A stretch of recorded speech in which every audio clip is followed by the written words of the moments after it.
FM, online, on your mobile and on digital radio. This is Devon's radio station. BBC Radio Devon.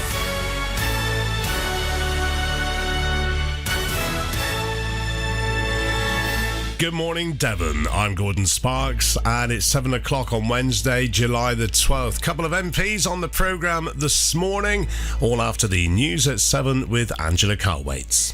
The government's ordered an inquiry into the scandal over contaminated blood, which is claimed to have cost more than 2,000 lives. It follows a long running campaign by families of haemophiliacs and others who were infected with hepatitis C and HIV from imported blood products in the 1970s and 1980s.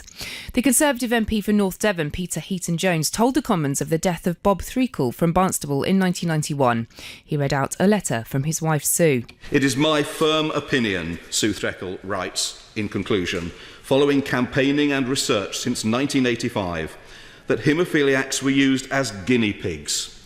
I believe that had people acted differently at the time, Bob and so many others would almost certainly be alive and well today. Gordon will have more on this after this bulletin. First this hour, the government has ordered an inquiry into a scandal over contaminated blood, which is claimed to have cost more than 2,000 lives. It follows a long-running campaign by families of haemophiliacs and other people who were infected with hepatitis C and HIV from imported blood products in the 70s and 80s. Conservative MP for North Devon, Peter Heaton-Jones, told the Commons of the death of Bob Threakall from Barnstaple in 1991, and he read out a letter from his wife, Sue.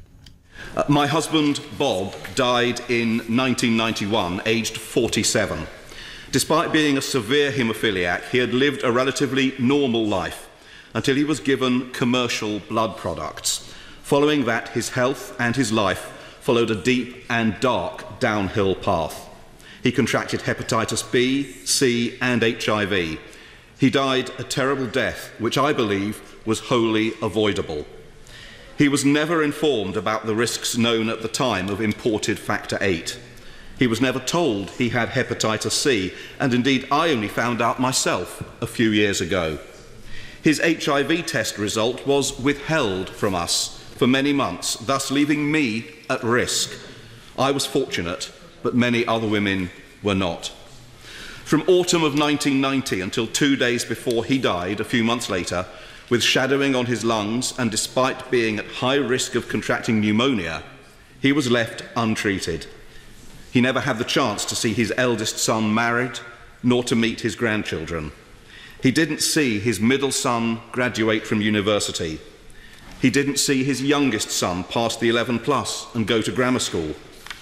Following his death, our family basically fell apart. Grief sent us in different directions, and for many years we were completely broken. The fallout is still there today, bubbling away just below the surface. It is my firm opinion, Sue Threakall writes in conclusion, following campaigning and research since 1985, that haemophiliacs were used as guinea pigs. I believe that had people acted differently at the time, Bob and so many others would almost certainly be alive and well today. Now, I found my constituent Sue Threakall's email extremely moving, and I repeat her words to the House today because I think it says better than almost any of the rest of us could why the decision that's been taken by the government to hold this public inquiry is so welcome. That's the MP for North Devon, Peter Heaton-Jones, telling the Commons about the death of Bob Threakall from Barnstaple and telling that, in the words of Bob's wife, Sue, in a letter she wrote to her MP, and we can hear from Sue now. Good morning to you. Good morning. How do you feel hearing your MP reading your letter out in the House of Commons? I thought if he was able to speak at all, he might refer to it, but I was really surprised to hear him read the whole lot out. I would like to thank Peter Heaton-Jones and his predecessor, Nick Harvey, for the support that they've given me over the years. That, in my opinion, they've both done exactly what an MP should do and properly represented their constituents. Incidentally, could I just point out that Bob didn't actually live in Barnstaple. We were living in the Midlands when it happened, and I moved down here afterwards. But despite that, I mean, they have both represented me absolutely superbly. So, in particular, Peter yesterday, I thought was magnificent. We're sorry we didn't get the location right. I was unaware of that.